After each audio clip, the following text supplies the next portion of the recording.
ಸ್ನೇಹಿತರೆ, ನಾನು ಕಳೆದ ಸಂಚಿಕೆಯಲ್ಲಿ ಭಾರತದ 1947ರ ಸ್ವತಂತ್ರ ಕಾಯ್ದೆ ಬಗ್ಗೆ ವಿಶ್ಲೇಷಣೆಯನ್ನು ಕೊಟ್ಟಿದ್ದೀನಿ. ಸೊ ಇವತ್ತು ದ್ವಿತೀಯ PUCಗೆ ಸಂಬಂಧಪಟ್ಟಂತ ಇನ್ನೊಂದು ಪಠ್ಯಕ್ರಮದ ವಿಚಾರವನ್ನು ನಿಮ್ಮ ಮುಂದೆ ಹೇಳಲಿಕ್ಕೆ ಇಷ್ಟಪಡ್ತಾ ಇದ್ದೀನಿ. ಸೊ ಆ ವಿಷಯ ಅಂತಂದ್ರೆ ಭಾರತದ ಪ್ರಥಮ ಸಾರ್ವತ್ರಿಕ ಚುನಾವಣೆ 1951 ಮತ್ತು 50. ಈ ದೇಶದಲ್ಲಿ ಪ್ರಜಾಪ್ರಭುತ್ವ ವ್ಯವಸ್ಥೆಯನ್ನು ನಿರ್ಮಾಣ ಮಾಡಲಿಕ್ಕೋಸ್ಕರ ಜಗತ್ತಿನ ಪ್ರಜಾಪ್ರಭುತ್ವ ವ್ಯವಸ್ಥೆ ಒಳಗಡೆ ಮೊಟ್ಟ ಮೊದಲನೇ ಬಾರಿಗೆ ಭಾರತ ಪ್ರಜಾಪ್ರಭುತ್ವದ ಹೆಜ್ಜೆಯನ್ನ ಇಡ್ತಕ್ಕಂಥ ಒಂದು ಸನ್ನಿವೇಶ ಅಂದ್ರೆ 1951 ಮತ್ತು 52ರ ಕಾಲದಲ್ಲಿ. ಚುನಾವಣೆಗಳು ಯಾವುದೇ ಒಂದು ದೇಶವನ್ನ ಪ್ರಜಾಪ್ರಭುತ್ವದ ವ್ಯವಸ್ಥೆಯಲ್ಲಿ ನಿರ್ವಹಣೆ ಮಾಡಬೇಕಾದ್ರೆ ತುಂಬಾ ಅವಶ್ಯಕತೆ ಆಗಿರುತ್ತೆ. ಚುನಾವಣೆಗಳು, ಪ್ರಜಾಪ್ರಭುತ್ವ ಮತ್ತು ರಾಜಕೀಯ ಪಕ್ಷಗಳು ಇವು ಒಂದಕ್ಕೊಂದು ಅವಲಂಬಿತವಾಗಿದ್ದಾಗ ಮಾತ್ರ ಒಂದು ದೇಶ ಪ್ರಜಾಪ್ರಭುತ್ವ ವ್ಯವಸ್ಥೆಯಲ್ಲಿ ಮುನ್ನಡೆಯಲಿಕ್ಕೆ ಸಾಧ್ಯ ಆಗ್ತದೆ. ಯಾವಾಗ ಈ ದೇಶಕ್ಕೆ ಸ್ವತಂತ್ರ ಸಿಕ್ಕು ಸಂವಿಧಾನ 1950 ಜನವರಿ 26 ಅಸ್ತಿತ್ವಕ್ಕೆ ಬಂದ ನಂತರದಲ್ಲಿ ಈ ದೇಶದ ಪ್ರಥಮ ಚುನಾವಣೆಯನ್ನ ನಿರ್ವಹಣೆ ಮಾಡಲಿಕ್ಕೆ ಅಥವಾ ನಡೆಸಲಿಕ್ಕೆ ಅಣಿಯಾಗ್ತದೆ. ಈ ದೇಶಕ್ಕೆ ಬಂದಿರತಕ್ಕಂಥ ಪ್ರಥಮ ಚುನಾವಣೆ, ಸಾರ್ವತ್ರಿಕ ಚುನಾವಣೆ, ಜಗತ್ತಿನ ಪ್ರಜಾಪ್ರಭುತ್ವಕ್ಕೆ ಒಂದು ಅಭೂತಪೂರ್ವವಾದಂತ ಅನುಭವ ಅಂತೇಳಿ ನಾವು ಹೇಳಬೇಕಾಗುತ್ತೆ. ಇಂಥ ಒಂದು ಸಾರ್ವತ್ರಿಕವಾದಂತ ಪ್ರಥಮ ಚುನಾವಣೆಯನ್ನ ನಡೆಸಲಿಕ್ಕೆ ನಮ್ಮ ದೇಶದ ನೇತಾರರು ತೀರ್ಮಾನ ಮಾಡ್ತಾರೆ. ಈ 1951 52ರ ಪ್ರಥಮ ಚುನಾವಣೆ ಸಾರ್ವತ್ರಿಕ ಮತದಾನದ ಆಧಾರದ ಮೇಲೆ ನಡೀಬೇಕಾಗಿದೆ. ಆ ರೀತಿ ಸಾರ್ವತ್ರಿಕ ಮತದಾನದ ಆಧಾರದ ಮೇಲೆ ನಿರ್ವಹಣೆ ಆಗ್ತದೆ. ಸಾರ್ವತ್ರಿಕ ವಯಸ್ಕ ಮತದಾನದ ಆಧಾರವನ್ನನುಸರಿಸಿ ಈ ದೇಶದ ಚುನಾವಣೆಗಳು ನಡೀಬೇಕು. ಈ ಸಾರ್ವತ್ರಿಕ ವಯಸ್ಕ ಮತದಾನ ಅಂತಂದ್ರೆ ಅಂದಿನ ಸಮಕಾಲೀನ ದಿನಗಳಲ್ಲಿ 21 ವರ್ಷ ವಯೋಮಿತಿ ಕಳೆದಂತ ಪ್ರತಿಯೊಬ್ಬ ಸ್ತ್ರೀ ಮತ್ತು ಪುರುಷ, ಪ್ರತಿಯೊಬ್ಬ ಪ್ರಜೆಯು ಸಹ ಚುನಾವಣೆಯಲ್ಲಿ ತನ್ನ ಮತದಾನವನ್ನು ಚಲಾಯಿಸಬೇಕು, ಕೆಲವೊಂದು ನಿಯಮಗಳನ್ನ ಅನುಸರಿಸಿ. ಇಂಥ ಒಂದು ಚುನಾವಣೆಯ ಸವಾಲು, ಪ್ರಜಾಪ್ರಭುತ್ವದ ನಿರ್ಮಾಣದ ಸವಾಲು ಒಂದು ಅತಿ ದೊಡ್ಡ ಸವಾಲಾಗಿ ಈ ದೇಶದ ನೇತಾರರಿಗೆ ಕಾಡ್ತಾ ಇತ್ತು. ಯಾಕೆ ಅಂತ ಹೇಳಿದ್ರೆ, ಚುನಾವಣೆಗಳು ಮೊಟ್ಟ ಮೊದಲನೇ ಬಾರಿಗೆ ನಡೀತಾ ಇದ್ದಾವೆ ಭಾರತ ದೇಶದೊಳಗಡೆ ಬ್ರಿಟಿಷರು ಬಿಟ್ಟು ಹೋದ ನಂತರ.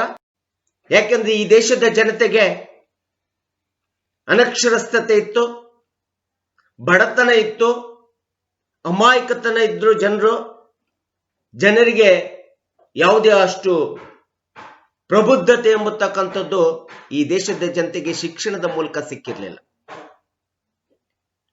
ಅಷ್ಟೇ ಅಲ್ಲದೆ ನಮ್ಮ ದೇಶ ತುಂಬಾ ಗ್ರಾಮೀಣ ಪ್ರದೇಶದಲ್ಲಿರ್ತಕ್ಕಂಥ ರಾಷ್ಟ್ರ, ಗ್ರಾಮೀಣ ಮತದಾರರನ್ನ ಒಳಗೊಂಡಿರ್ತಕ್ಕಂಥ ರಾಷ್ಟ್ರ.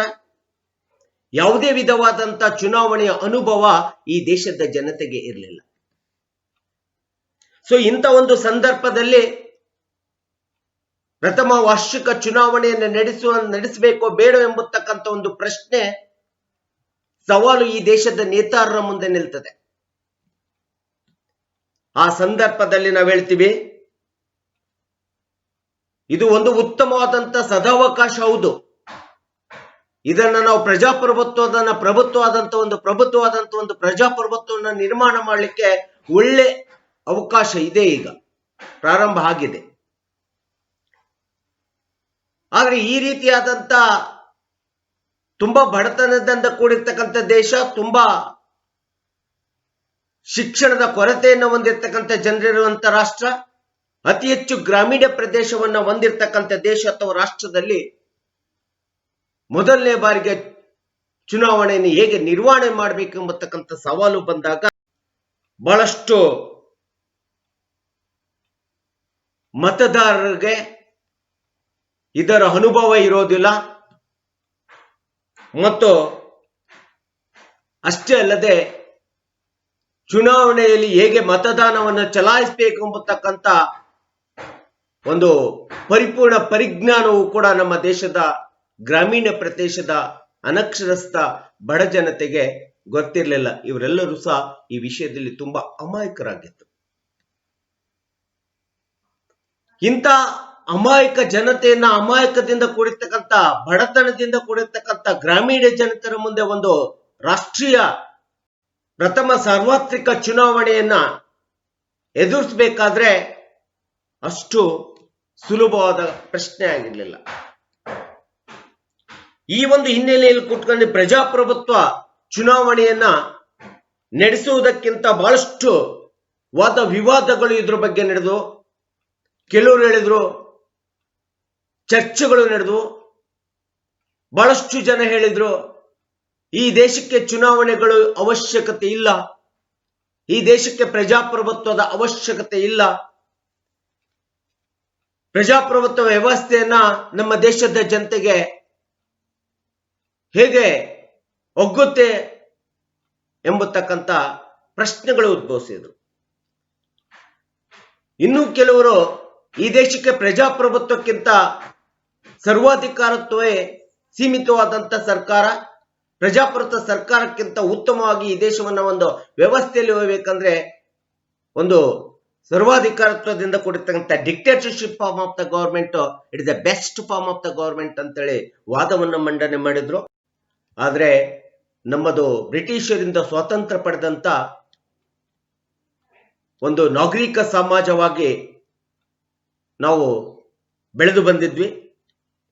ಈ ದೇಶ ಬಹಳಷ್ಟು ಪರಂಪರಾಗತವಾದಂತ ನಮ್ಮದೇ ಆದಂತ ಸಂಸ್ಕೃತಿ, ನಮ್ಮದೇ ಆದಂತ ನಾಗರಿಕತೆ, ನಮ್ಮದೇ ಆದಂತ ಜನಾಂಗ, ಸಮುದಾಯ, ಈ ದೇಶದ ಪ್ರೀತಿ, ವಾತ್ಸಲ್ಯ, ತ್ಯಾಗ, ಬಲಿದಾನಗಳ ಆಧಾರದಿಂದ ಸ್ವಾತಂತ್ರ್ಯ ಪಡೆದಂತ ಈ ದೇಶಕ್ಕೆ ಮತ್ತೆ ಸರ್ವಾಧಿಕಾರತ್ವದ ಕಪಿಮುಷ್ಟಿಯಲ್ಲಿ ಈ ದೇಶವನ್ನು ಹೋಗ್ಬಾರ್ದು, ಈ ದೇಶ ಕೊಡಬಾರ್ದು, ನಾವು ಬ್ರಿಟಿಷರಿಂದ ಸ್ವಾತಂತ್ರ್ಯ ಪಡೆದಿದ್ದಕ್ಕೂ ಮತ್ತು ಈ ದೇಶಕ್ಕೆ ಮತ್ತೆ ಸರ್ವಾಧಿಕಾರತ್ವದ ಕೆಲವೇ ವ್ಯಕ್ತಿಗಳ ಕಪಿಮುಷ್ಟಿಯಲ್ಲಿ ಈ ದೇಶ ಕೊಡುವುದಕ್ಕೂ ಯಾವುದೇ ವ್ಯತ್ಯಾಸ ಇರೋದಿಲ್ಲ ಎಂಬತಕ್ಕಂಥ ಹಿನ್ನೆಲೆಯನ್ನು ಮನಗಂಡಂತ ಈ ದೇಶದ ನೇತಾರರು ಪ್ರಥಮ ಸಾರ್ವತ್ರಿಕ ಚುನಾವಣೆಯನ್ನ ನಡೆಸಬೇಕು ಅಂತೇಳಿ 1951-52ರಲ್ಲಿ ಈ ದೇಶದಲ್ಲಿ ಪ್ರಥಮ ಸಾರ್ವತ್ರಿಕ ಚುನಾವಣೆಗಳು ಕೈಗೊಳ್ತವೆ. ಈ ಎಲ್ಲ ವಾದ ವಿವಾದಗಳ ಮಧ್ಯೆ ನಾವೇನು ಸಂವಿಧಾನವನ್ನ ರಚನೆ ಮಾಡಿಕೊಂಡಿದ್ವಿ, ಈ ದೇಶದ ಸಂವಿಧಾನವನ್ನ ರಚಿಸಿಕೊಂಡಾದ ಮೇಲೆ ಸಂವಿಧಾನದ ನಿಯಮದ ಪ್ರಕಾರ, ಸಂವಿಧಾನದ ಕಾನೂನುಗಳ ಪ್ರಕಾರ ಈ ದೇಶದಲ್ಲಿ ಪ್ರಜಾಪ್ರಭುತ್ವ ನಿರ್ಮಾಣ ಆಗಿದೆ. ಪ್ರಜಾಪ್ರಭುತ್ವ ವ್ಯವಸ್ಥೆ ಈ ನಿರ್ಮಾಣ ಬರಬೇಕಾದ್ರೆ ಈ ದೇಶದ ಸಂವಿಧಾನ ಏನಿದೆ, ಸಂವಿಧಾನವೇ ಸಾರ್ವಭೌಮತ್ವ, ಸಂವಿಧಾನವೇ ಈ ದೇಶದ ಮೂಲ ಕಾಯಿದೆ, ಕಾನೂನು ಅಂತೇಳಿ ಒಪ್ಕೊಂಡ ಮೇಲೆ ಸಂವಿಧಾನದ ನಿಯಮ, ಕಾನೂನು, ಕಾಯ್ದೆ ಪ್ರಕಾರ ನಮ್ಮ ಸಾರ್ವತ್ರಿಕ ಚುನಾವಣೆಯನ್ನ ನಡೆಸಿ ಈ ದೇಶದಲ್ಲಿ ಪ್ರಜಾಪ್ರಭುತ್ವ ನಿರ್ಮಾಣ ಆಗ್ಲಿಕ್ಕೆ ಅನುವು ಮಾಡಿಕೊಡ್ತಕ್ಕಂಥದ್ದು ನಮ್ಮೆಲ್ಲರ ಆದ್ಯ ಕರ್ತವ್ಯ ಅಂತೇಳಿ ಈ ದೇಶದ ರಾಜಕಾರಣಿಗಳು, ರಾಜಕೀಯ ಪಕ್ಷಗಳು, ರಾಜಕೀಯ ಧುರೀಣರು ಅರಿತುಕೊಳ್ತಾರೆ. ಅಷ್ಟೇ ಅಲ್ಲದೆ ಭಾರತದ ಸಂವಿಧಾನದಲ್ಲಿ ಹಲವಾರು ನಿಯಮಗಳನ್ನ ನಾವು ಹೇಳುವುದರ ಜೊತೆಗೆ ನಮ್ಮ ಸಂವಿಧಾನದಲ್ಲಿ ನಮ್ಮದೇ ಆದಂತ ಸಂವಿಧಾನಾತ್ಮಕವಾದಂತ ಪರಿಚ್ಛೇದ ವಿಧಿಗಳಾದಂತ 324ರಿಂದ 329ರವರೆಗೆ ಈ ದೇಶದ ಪ್ರಜಾಪ್ರಭುತ್ವ ವ್ಯವಸ್ಥೆಯನ್ನ ನಿರ್ಮಾಣ ಮಾಡ್ಲಿಕ್ಕೋಸ್ಕರ ಸ್ವತಂತ್ರತೆಯಿಂದ ಕೂಡಿರತಕ್ಕಂಥ, ಸ್ವಾಯತ್ತತೆಯಿಂದ ಕೂಡಿರ್ತಕ್ಕಂಥ, ತನ್ನದೇ ಆದಂತ ಸ್ವತಂತ್ರ ಅಧಿಕಾರವನ್ನು ಹೊಂದಿರತಕ್ಕಂಥ ಒಂದು ಚುನಾವಣಾ ಆಯೋಗವನ್ನು ಸಹ ನಾವು ರಚಿಸಿಕೊಂಡಿದ್ವಿ. ರಚಿಸಿಕೊಂಡಿರ್ತಕ್ಕಂಥ ಚುನಾವಣಾ ಆಯೋಗದ ನಿಯಮದ ಪ್ರಕಾರ, ಕಾನೂನಿನ ಪ್ರಕಾರ ಈ ದೇಶದಲ್ಲಿ ಚುನಾವಣೆಗಳು ನಡಿಬೇಕು ಎಂಬತಕ್ಕಂಥದ್ದನ್ನ ನಾವು ಕಂಡುಕೊಂಡು ಸಂವಿಧಾನದ ಕಾನೂನಿನ ಪ್ರಕಾರ, ನಿಯಮದ ಪ್ರಕಾರ, ಈ ಸಂವಿಧಾನದ ಚುನಾವಣಾ ಆಯೋಗದ ನೀತಿ ನಿಯಮಗಳ ಪ್ರಕಾರ ಈ ದೇಶದಲ್ಲಿ ಪ್ರಥಮ ಸಾರ್ವತ್ರಿಕ ಚುನಾವಣೆಯನ್ನ ನಡೆಸಿರ್ತಕ್ಕಂಥದ್ದು ನಿಮಗೆಲ್ಲರಿಗೂ ಗೊತ್ತಿರುವಂತ ವಿಷಯ. ಯಾಕೆ ಅಂದ್ರೆ ಈ ಚುನಾವಣಾ ಆಯೋಗ ಸ್ವಾಯತ್ತತೆಯಿಂದ ಕೂಡಿದ್ದು ನಿರ್ಮಾಣ ಆಗಿರ್ತಕ್ಕಂಥ ಉದ್ದೇಶವೇ ಈ ದೇಶದಲ್ಲಿ ಬರ್ತಕ್ಕಂಥ ಕಾಲಕ್ಕೆ ಬರ್ತಕ್ಕಂಥ ಚುನಾವಣೆಗಳನ್ನ ಮುಕ್ತ ಮತ್ತು ಪಾರದರ್ಶಕತೆ ಆಧಾರದ ಮೇಲೆ, ಪ್ರಜಾಪ್ರಭುತ್ವದ ತತ್ವಗಳ ಆಧಾರದ ಮೇಲೆ ನಿರ್ವಹಿಸತಕ್ಕಂಥ ಜವಾಬ್ದಾರಿಯನ್ನ ಚುನಾವಣಾ ಆಯೋಗಕ್ಕೆ ಇರ್ತದೆ. ಅಂತ ಒಂದು ಅಧಿಕಾರವನ್ನ, ಸಂವಿಧಾನಬದ್ಧ ಕಾನೂನುಬದ್ಧವಾದಂತಹ ಅಧಿಕಾರವನ್ನ ಚುನಾವಣಾ ಆಯೋಗಕ್ಕೆ ಕೊಡಲಾಗಿದೆ. ಇದು ತನ್ನ ಸ್ವತಂತ್ರತೆ ಅಧಿಕಾರವನ್ನು ಹೊಂದಿದೆ ಅಂತಂದ್ರೆ ಚುನಾವಣಾ ಆಯೋಗ ಯಾವುದೇ ಸರ್ಕಾರದ ಅಂಗಗಳಾದಂತ ಶಾಸಕಾಂಗದ ಮತ್ತು ಕಾರ್ಯಾಂಗದ ಕಪಿಮುಷ್ಟಿ ಅಲ್ಲ. ಶಾಸಕಾಂಗ ಮತ್ತು ಕಾರ್ಯಾಂಗಗಳಿಗೆ ಹೊರತಾಗಿ ತನ್ನದೇ ಆದಂತಹ ಸ್ವಾಯತ್ತತೆ, ಸ್ವತಂತ್ರ ಅಧಿಕಾರವನ್ನ ಸಂವಿಧಾನದ ನಿಯಮದ ಪ್ರಕಾರ, ಕಾನೂನಿನ ಪ್ರಕಾರ ನಿರ್ವಹಣೆ ಮಾಡಿ ಮುಕ್ತ ಮತ್ತು ಪಾರದರ್ಶಕವಾದಂತ ಚುನಾವಣೆಯನ್ನ ನಿರ್ವಹಿಸಿ ಈ ದೇಶದಲ್ಲಿ ಪ್ರಜಾಪ್ರಭುತ್ವವಾದಂತ ಸೂಕ್ತವಾದಂತ ಪ್ರಜಾಪ್ರಭುತ್ವ ವ್ಯವಸ್ಥೆಯನ್ನ ನಿರ್ಮಾಣ ಮಾಡುವಂತ ವ್ಯವಸ್ಥಿತವಾದಂತ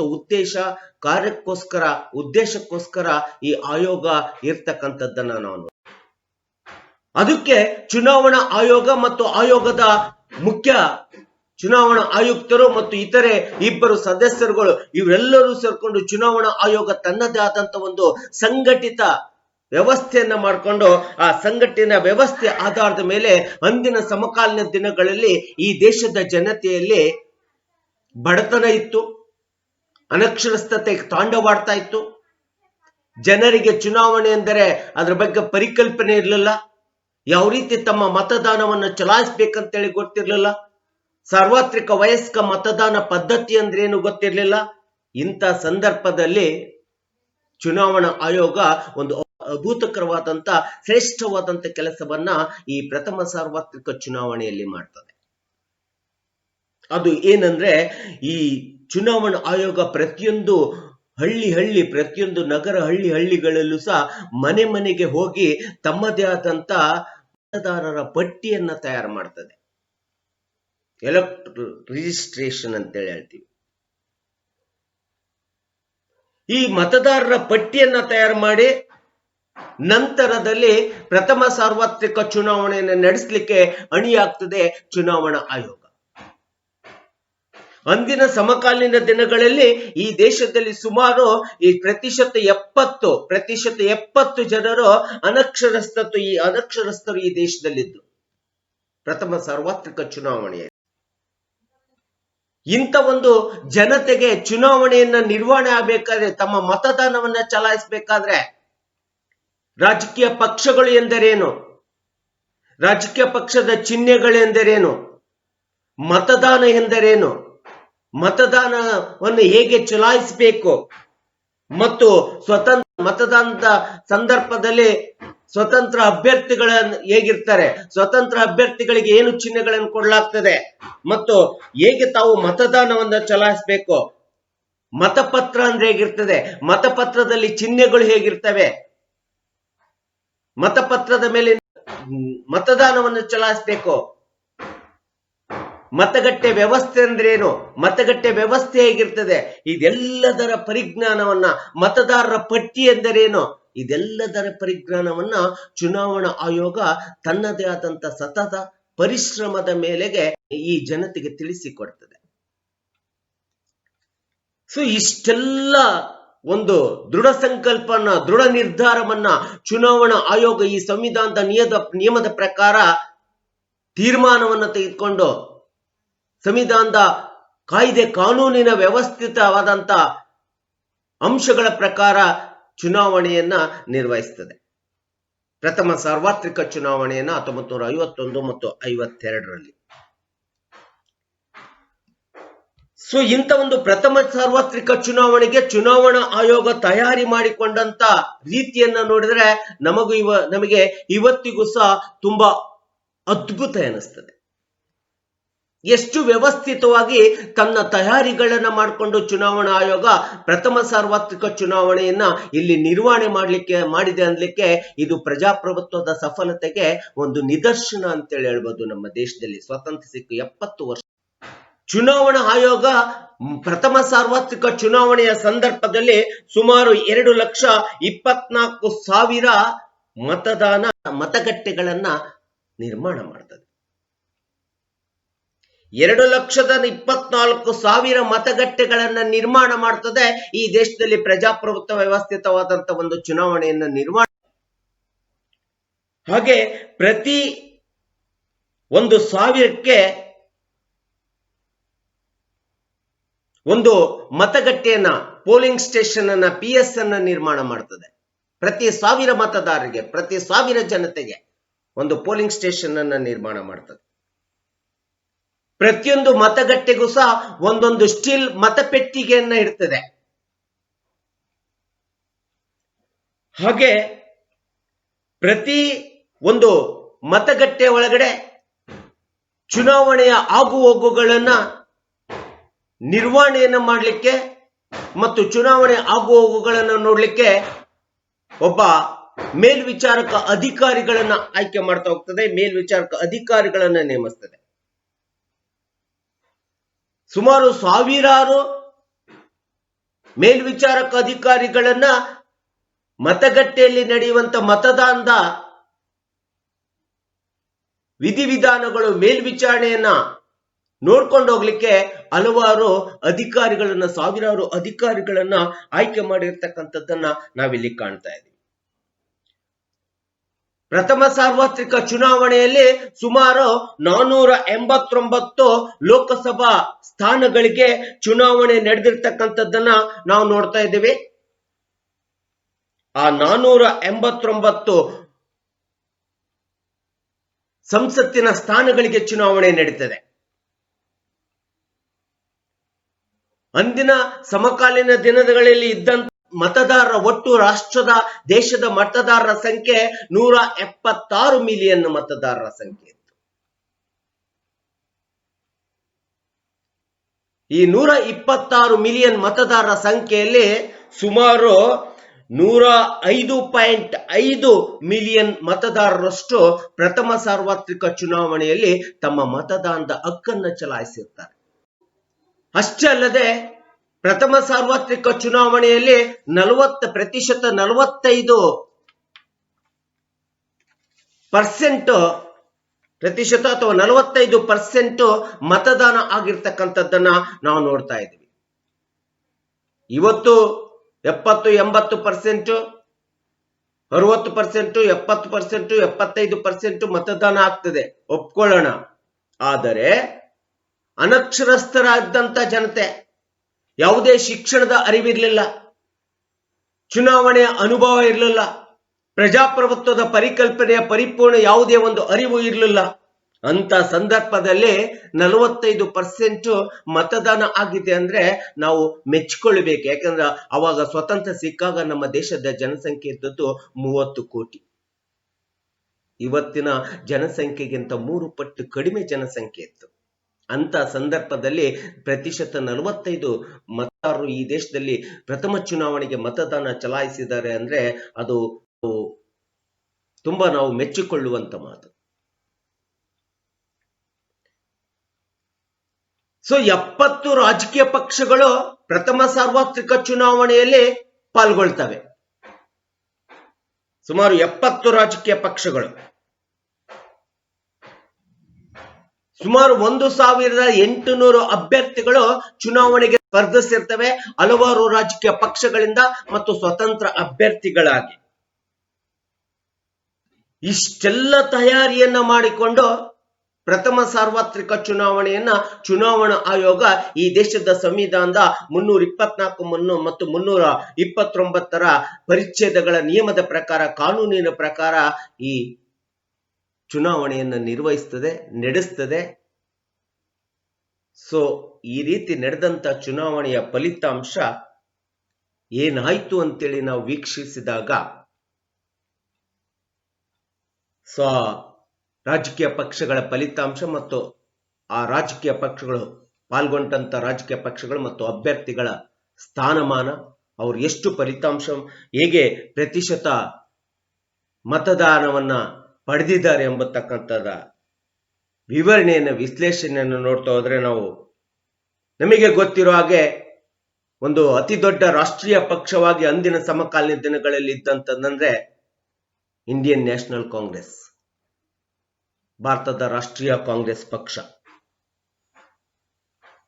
ಭಾರತದ ರಾಷ್ಟ್ರೀಯ ಕಾಂಗ್ರೆಸ್ ಪಕ್ಷ ಪ್ರತಿಶತ 45% ಮತದಾನವನ್ನು ಗಳಿಸಿ 489ರಲ್ಲಿ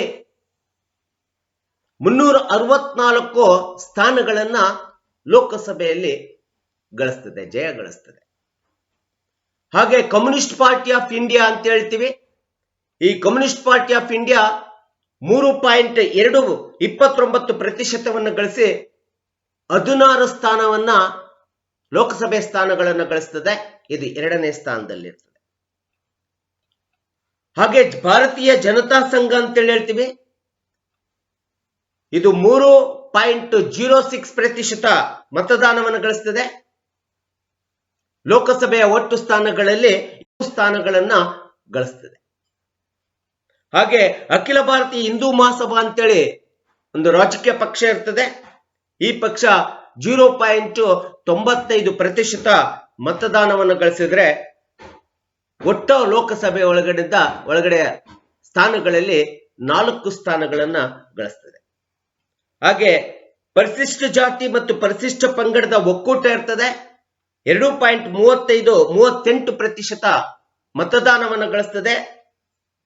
2 ಸ್ಥಾನಗಳನ್ನ ಲೋಕಸಭೆಯಲ್ಲಿ ಗಳಿಸ್ತದೆ, ತನ್ನ ಸ್ಥಾನವನ್ನು ಗಳಿಸ್ತದೆ. ಹಾಗೆ ಸ್ವತಂತ್ರ ಅಭ್ಯರ್ಥಿಗಳಿರ್ತಾರೆ. ಸ್ವತಂತ್ರ ಅಭ್ಯರ್ಥಿಗಳು ಸುಮಾರು ಪ್ರತಿಶತ 16% ಅಷ್ಟು ಮತದಾನವನ್ನು ಪಡ್ಕೊಳ್ತಾರೆ. ಇದರಲ್ಲಿ 37 ಸ್ಥಾನಗಳನ್ನ ಸ್ವತಂತ್ರ ಅಭ್ಯರ್ಥಿಗಳು ಗಳಿಸ್ತಾರೆ. ನೋಡಿ, ಸ್ವತಂತ್ರ ಅಭ್ಯರ್ಥಿ ಅಂದಿನ ಸಮಕಾಲ ದಿನಗಳಲ್ಲೇ ಸ್ವತಂತ್ರ ಅಭ್ಯರ್ಥಿಗಳು 37 ಸ್ಥಾನಗಳನ್ನು ಗಳಿಸಿರ್ತಕ್ಕಂಥದ್ದು ನಾವು ನೋಡ್ಬೇಕಾಗಿದೆ. ಹಾಗೆ ಕಿಸಾನ್ ಮಜ್ದೂರ್ ಪ್ರಜಾ ಪಾರ್ಟಿ ಅಂತ ಹೇಳಿದೆ. ಕಿಸಾನ್ ಮಜ್ದೂರ್ ಪ್ರಜಾ ಪಾರ್ಟಿ ಪ್ರತಿಶತ 6 ಮತದಾರರನ್ನು ಗಳಿಸಿದ್ರೆ ಸುಮಾರು 9 ಸ್ಥಾನಗಳನ್ನ ಈ ಒಂದು ಪಕ್ಷ ಗಳಿಸ್ತದೆ. ಹೀಗೆ ಹಲವಾರು ರಾಜಕೀಯ ಪಕ್ಷಗಳು ಪ್ರಥಮ ಸಾರ್ವತ್ರಿಕ ಚುನಾವಣೆಯಲ್ಲಿ ಪಾಲ್ಗೊಂಡು ತಮ್ಮದೇ ಆದಂತ ಸ್ಥಾನವನ್ನ, ರಾಜಕೀಯ ಸ್ಥಾನವನ್ನ ಗಟ್ಟಿ ಕಳಿಸ್ಕೊಳ್ತವೆ. ತಮ್ಮದೇ ಆದಂತ ರಾಜಕೀಯ ಸ್ಥಾನವನ್ನ, ಮೆರಗನ್ನ ಕಂಡಿರ್ತಕ್ಕಂಥದ್ದು ನಾವು ನೋಡ್ತಿದ್ದೀವಿ. ಈ ರೀತಿ ಪ್ರತಿಶತ ಮತದಾನವನ್ನ ಮತ್ತು ಲೋಕಸಭೆಯ ಸ್ಥಾನಗಳನ್ನ ಎಲ್ಲ ರಾಜಕೀಯ ಪಕ್ಷಗಳು ಗಳಿಸಿಕೊಂಡಿರ್ತಕ್ಕಂಥದ್ದನ್ನ ನಾವಿಲ್ಲಿ ಕಾಣ್ತಾ ಇದ್ದೀವಿ.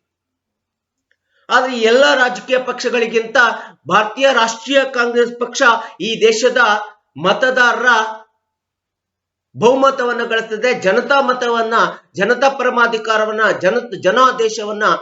ಮತಾದೇಶವನ್ನ ನಿಶ್ಚಳವಾದಂತ ಜನಾದೇಶ ಮತಾದೇಶವನ್ನ ಇಂಡಿಯನ್ ನ್ಯಾಷನಲ್ ಕಾಂಗ್ರೆಸ್, ಭಾರತೀಯ ಕಾಂಗ್ರೆಸ್ ಪಕ್ಷ ಗಳಿಸಿರ್ತಕ್ಕಂಥದ್ದನ್ನ ನಾವು ನೋಡ್ತಿದ್ವಿ.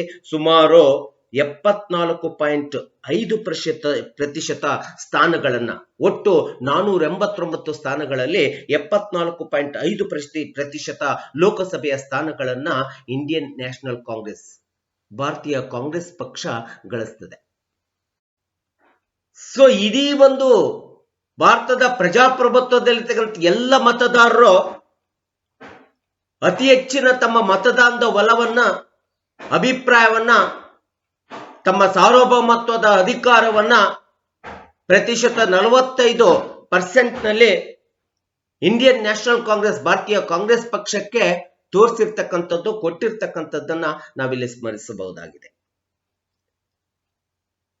ನಾವು ಚುನಾವಣೆಯನ್ನು ನಡೆಸಲಿಕ್ಕೆ ಏನೆಲ್ಲ ಚರ್ಚೆಗಳು, ವಿಷಯ ವಿಶ್ಲೇಷಣೆಗಳು ಚುನಾವಣೆ ನಡೆಯುವುದಕ್ಕಿಂತ ಮುಂಚೆ ನಡೆದು ಏನು ಸರ್ವಾಧಿಕಾರತ್ವ ನಿರ್ಮಾಣ ಆಗಬೇಕು, ಸರ್ವಾಧಿಕಾರತ್ವ ಸರ್ಕಾರ ನಿರ್ಮಾಣ ಆಗ್ಬೇಕಂತೇಳಿ ವಾದವನ್ನು ಮಾಡಿದ್ರು. ಇವ್ರಿಗೆಲ್ಲರಿಗೂ ಸಹ ನಮ್ಮ ದೇಶದ ಮತದಾರರು ಅನಕ್ಷರಸ್ಥರಾಗಿದ್ರು, ಅಮಾಯಕರಾಗಿದ್ರು, ಬಡವರಾಗಿದ್ರು ಕೂಡ ಒಂದು ಸೂಕ್ತವಾದಂತ ಉತ್ತರವನ್ನ ಪ್ರಥಮ ಸಾರ್ವತ್ರಿಕ ಚುನಾವಣೆಯಲ್ಲಿ ಕೊಟ್ಟು ತೋರಿಸಿದ್ದಾರೆ. ಭಾರತೀಯರು, ಭಾರತೀಯ ಜನತೆ, ಭಾರತೀಯ ಪ್ರಜೆ, ಭಾರತ ದೇಶ ಯಾವತ್ತು ಯಾವಾಗಲೂ ಪ್ರಬುದ್ಧತೆಯಿಂದಿರ್ತದೆ. ಇಲ್ಲಿ ಅಕ್ಷರತೆಯ ಪ್ರಶ್ನೆ ಉದ್ಭವಿಸಿಲ್ಲ ಎಂಬತಕ್ಕಂಥದ್ದನ್ನ ತೋರಿಸಿಕೊಟ್ಟಿದ್ದಾರೆ. ಯಾಕಂದ್ರೆ ಕೆಲವೊಂದು ರಾಜಕೀಯ ಪಕ್ಷಗಳು ಪ್ರತಿಶತ ಮತದಾನದಲ್ಲಿ ಹೆಚ್ಚು ಗಳಿಸಿದಾವೆ, ಸ್ಥಾನಗಳಲ್ಲಿ ಕಡಿಮೆ ಗಳಿಸಿದಾವೆ. ಕೆಲವೊಂದು ರಾಜಕೀಯ ಪಕ್ಷಗಳು ಸ್ಥಾನಗಳನ್ನು ಕಡಿಮೆ ಗಳಿಸಿದಾವೆ, ಪ್ರತಿಶತ ಮತದಾನದ ಒಲವನ್ನು ಹೆಚ್ಚಿಗೆ ಗಳಿಸಿದ್ದಾರೆ. ಅದಕ್ಕೋಸ್ಕರ ರಾಜಕೀಯ ಪಕ್ಷಗಳಿಗೂ ಮತ್ತು ಆ ಪಕ್ಷಗಳು ಗಳಿಸಿರ್ತಕ್ಕಂಥ ಪ್ರತಿಶತ ಮತದಾನಕ್ಕೂ, ಪಕ್ಷದ ಅಭ್ಯರ್ಥಿಗಳು ಪಕ್ಷ ಗಳಿಸಿರ್ತಕ್ಕಂಥ ಪ್ರತಿಶತ ಮತದಾನಕ್ಕೂ ಯಾವುದೇ ಸಂಬಂಧ ಇಲ್ಲ. ಜಯ ಗಳಿಸಿರುವಂತ ಸ್ಥಾನಗಳೇ ಬೇರೆ, ಪ್ರತಿಶತ ಮತದಾರರ ಒಲವನ್ನ ಪಡ್ಕೊಂಡಿರ್ತಕ್ಕಂಥದ್ದೇ ಬೇರೆ ಅಂತೇಳಿ ನಾವು ಚುನಾವಣೆ ವ್ಯವಸ್ಥೆ ಒಳಗಡೆ ನಾವು ನೋಡ್ತಾ ಇದ್ದೀವಿ. ಆದ್ರೆ ಭಾರತೀಯ ರಾಷ್ಟ್ರೀಯ ಕಾಂಗ್ರೆಸ್ ಪಕ್ಷದ ನಂತರ ಈ ಪ್ರಥಮ ಸಾರ್ವತ್ರಿಕ ಚುನಾವಣೆ ಒಳಗಡೆ ತನ್ನದೇ ಆದಂತ ಅತಿ ಹೆಚ್ಚಿನ ಪ್ರಾಬಲ್ಯತೆಯನ್ನ ಕೆಲವೊಂದು ಕ್ಷೇತ್ರಗಳಲ್ಲಿ ಮೆರೆದಿರ್ತಕ್ಕಂಥ ಒಂದು ಅತಿ ಪ್ರಮುಖವಾದಂತ ರಾಜಕೀಯ ಪಕ್ಷ ಅಂದ್ರೆ communist party of India, CPI.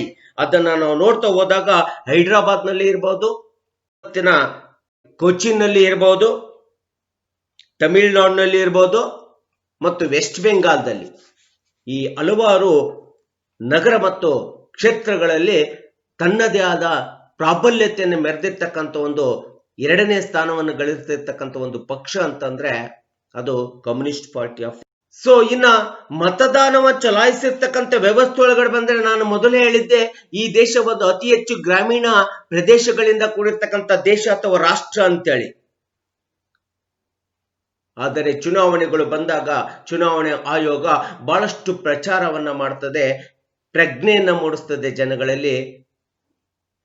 ಜನಗಳಲ್ಲಿ ಪ್ರಚಾರವನ್ನು ಮಾಡ್ತದೆ, ಪ್ರಜ್ಞೆಯನ್ನ ಮೂಡ್ತದೆ. ಮತದಾನವನ್ನ ಚಲಾಯಿಸಿ, ಮತದಾನ ನಿಮ್ಮ ಜನ್ಮ ಹಕ್ಕು ಅಂತೇಳಿ ಹೇಳ್ತದೆ, ನಿಮ್ಮ ಹಕ್ಕು, ನಿಮ್ಮ ಜನ್ಮ ಹಕ್ಕು ಕೂಡ ಅಂತೇಳಿ ಹೇಳ್ಬೋದು. ಸೊ ಇಂಥ ಒಂದು ಮತದಾನವನ್ನ ಚಲಾಯಿಸಲಿಕ್ಕೆ ಎಷ್ಟೆಲ್ಲ ಪ್ರಚಾರವನ್ನ, ಎಷ್ಟೆಲ್ಲ ಪ್ರಜ್ಞೆಯನ್ನ ಚುನಾವಣಾ ಆಯೋಗ ಪ್ರತಿಯೊಂದು ಚುನಾವಣೆಯಲ್ಲಿ ಮೂಡಿಸ್ತಾ ಹೋಗ್ತದೆ ನಮ್ಮ ಪ್ರಜೆಗಳಲ್ಲಿ, ಜನಗಳಲ್ಲಿ. ಇವತ್ತಿಗೂ ನಿಮ್ಗೆಲ್ಲರಿಗೂ ಗೊತ್ತಿದೆ. ಒಂದು ಅನಕ್ಷರಸ್ಥತೆ ಜನರಿಂದ ಕೂಡಿರ್ತಕ್ಕಂಥ ಈ ದೇಶ ಆಗಿದ್ರು ಸಹ ಸುಮಾರು ಗ್ರಾಮೀಣ ಪ್ರದೇಶದಿಂದ ಹೆಚ್ಚು ಗ್ರಾಮೀಣ ಪ್ರದೇಶದಿಂದ ಕೂಡಿರ್ತಕ್ಕಂಥ ಜನತೆ ಈ ದೇಶದಲ್ಲಿದ್ರು ಸಹ ಚುನಾವಣೆ ಸಂದರ್ಭದಲ್ಲಿ, ಪ್ರಥಮ ವಾರ್ಷಿಕ ಚುನಾವಣೆ ಸಂದರ್ಭದಲ್ಲಿ ಮನೆಯಿಂದ ಮತಗಟ್ಟೆಗೆ ಬಂದು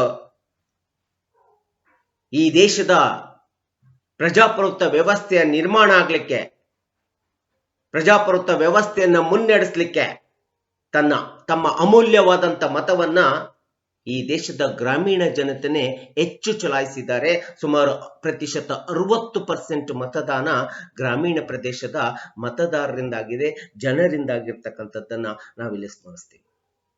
ಆದ್ರೆ 40% ಮತದಾನ ಮಾತ್ರ ನಗರ ಪ್ರದೇಶಗಳಿಂದಾಗಿದೆ, ಪಟ್ಟಣ ಪ್ರದೇಶಗಳಿಂದಾಗಿದೆ. ಇಲ್ಲಿ ಅಕ್ಷರತೆ ಮತ್ತು ಅನಕ್ಷರಸ್ಥತೆ ಎಂಬತಕ್ಕಂಥ ವ್ಯತ್ಯಾಸ, ಭೇದ ಭಾವ ಇದ್ಯಾವುದು ಸಹ ಪರಿಗಣನೆಗೆ ಬಂದಿಲ್ಲ. ಅಂದ್ರೆ ನಮಗೆ ನಮ್ಮ ದೇಶದ ಜನತೆ ಅನಕ್ಷರಸ್ಥದ್ದು ಸಹ ಎಷ್ಟು ಪ್ರಬುದ್ಧರಾಗಿದ್ರು ಎಂಬತಕ್ಕಂಥದ್ದನ್ನ ಪ್ರಥಮ ಸಾರ್ವತ್ರಿಕ ಚುನಾವಣೆಯಲ್ಲಿ ತೋರಿಸಿಕೊಟ್ಟಿದ್ದಾರೆ. ಸೊ ಈ ದೃಷ್ಟಿಯಲ್ಲಿ ನೋಡಿದಾಗ